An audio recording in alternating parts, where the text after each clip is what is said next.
The housing crisis isn't just about building bigger, it's about thinking differently. Tiny homes and ADUs are leading the charge with help of government initiatives. These affordable housing options are now more accessible than ever. However, due diligence is key to preventing costly development mistakes and ensuring that your investment pays off. Hello, I'm Arley Greene, the Land Development Optimizer at Arleca Property Group. I'm passionate about helping homeowners and real estate investors navigate the maze of land and real estate development and avoid those costly surprises and development headaches. Do you realize there's a difference between an ADU and a tiny home? I find people interchange these terms. Let me break it down for you. A tiny home is a small, self-contained dwelling designed for minimalist living. It's built on wheels similar to an RV, allowing for mobility and flexibility, or constructed on a permanent foundation. Tiny homes are typically used for standalone residence, vacation retreats, or mobile living spaces. Utilities are usually independently serviced. They emphasize simplicity, efficiency, and sustainability, making them an attractive option for those seeking an environmentally friendly and cost-effective lifestyle. An ADU, which stands for Additional or Auxiliary Dwelling Unit, is a secondary housing unit located on the same lot as a primary residence. These units are often detached and take various forms, such as coach houses, garden, or laneway suites. Utilities are usually dependent upon the primary residence. ADUs offer versatile living arrangements, serving purposes like generating rental income, providing accommodations for guests or family members, while maximizing land use. They play a vital role in increasing affordable housing options and promoting sustainable community development. Ontario's Bill 23, also known as Build More Homes Faster Act, aims at housing developments and incentivizing the building of 1.5 million new homes by 2031 across the province. Recently, the federal government has launched Build Canada Homes, a $13 billion funding allocation to support the construction of modular homes in 6 initial sites across the country. Municipalities are updating bylaws and as of right status to allow for densification of affordable housing. And mortgage companies are creating new lending products to support construction of ADUs and tiny homes. When I think about these incentives, I think about one word, and that is opportunity. This aims at speeding up housing developments and incentivizes construction. This opportunity can pose a risk for a lot of people venturing into real estate market that have very little or no experience. You must identify challenges and complexities involved in navigating the process of real estate projects, such as zoning regulations, permits, and community acceptance. You have to ask yourself these questions. How well do I know the potential of the land, and how will I incorporate the existing buildings? Let's look at 3 affordable housing case studies that face these challenges. Case study number 1. An investing couple wanted to turn this large abandoned duplex into an 8-plex building. Sounds like a perfect idea for affordable housing. Unfortunately, their plans were rejected by the municipality when they failed to understand zoning and parking bylaws. They lost $35,000. Case number 2, a millennial was in the process of buying land and building a modular tiny home, only to be misled and misguided during the transaction and losing her deposit to the tune of $219,000. Lastly, my client, who's a business owner, wanted to purchase 22 acres of land to build a new home, a garage, storage facility for his landscaping business, and an area for tiny home construction. During our research, we discovered the Conservation Authority superseded control over the municipality planning department because the land was environmentally protected. My client's business and housing plans were not approved by the Conservation Authority.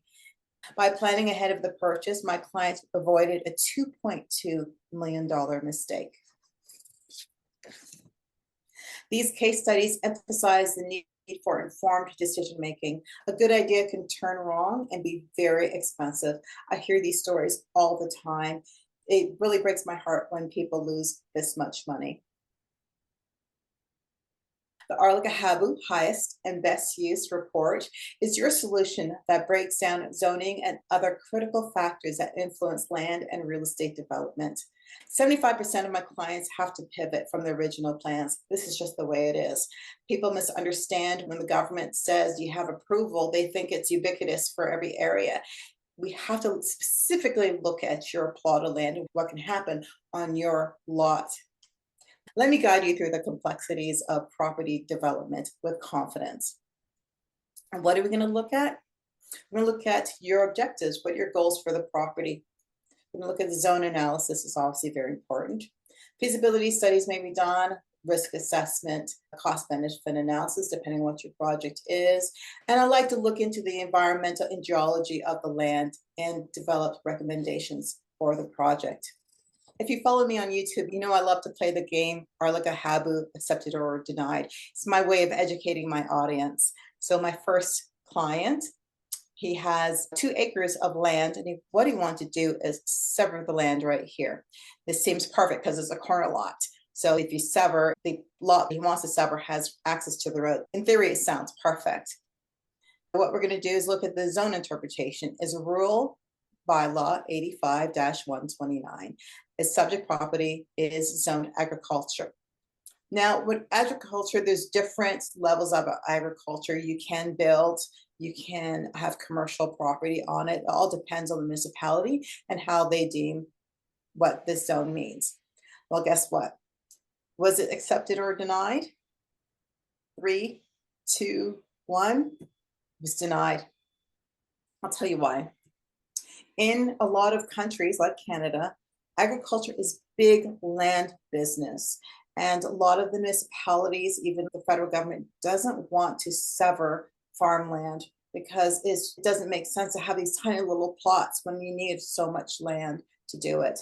This property was probably grandfathered. He could not sever that land and sell it. It had to be sold as one piece. We thought one idea was to sell it to the local neighbor who was a farmer and see if he would buy it, but that was the only seller.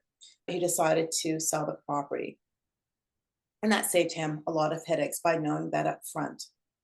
Let's look at our next question. My client's objective was to build an ADU or garden suite at the back of her house to generate additional income. A lot of people are looking at this. The income can be used to pay down the mortgage or additional income as you retire or whatever you want it to be. This is what she was looking for. In her area, the zone was R2. Now, if you go to different municipalities, you'll see R1, R2, R5. It can mean different things to different areas. So this is why you have to know specifically what the R2 or the zone means for your area. In this instance, it means that no more than 1 ADU can be built on this lot. And the maximum number of dwelling units on this property is 3. Was her wish to have an ADU accepted or denied? It was accepted. This one's pretty easy, but actually there's more to it. Her primary residence was a large bungalow. She can actually make it a duplex, so she can have an apartment in the basement. So if you look at the green box, that's the footprint of the basement. You can tell it's quite large. She can have a minimum of 2 bedrooms in the basement with lots of space. And she can also put an AD in the back. So when she refinances her mortgage, there's different avenues she can take. I just love these types of ideas. I call this the perfect taboo, the highest and best use for the property. Remember this, before you build or buy, demystify your development due diligence. As we look to the future of affordable housing, it is clear that tiny homes and ADUs hold tremendous promise. But to truly unlock their potential, doing due diligence is essential. Informed planning, careful zone interpretation, and thorough knowledge are the smart ways to turn small spaces into big solutions. I have a gift for you. Take out your phones and scan the QR code for your free copy of the Ultimate Tiny Home and ADU Guide. Use this checklist to validate your decisions.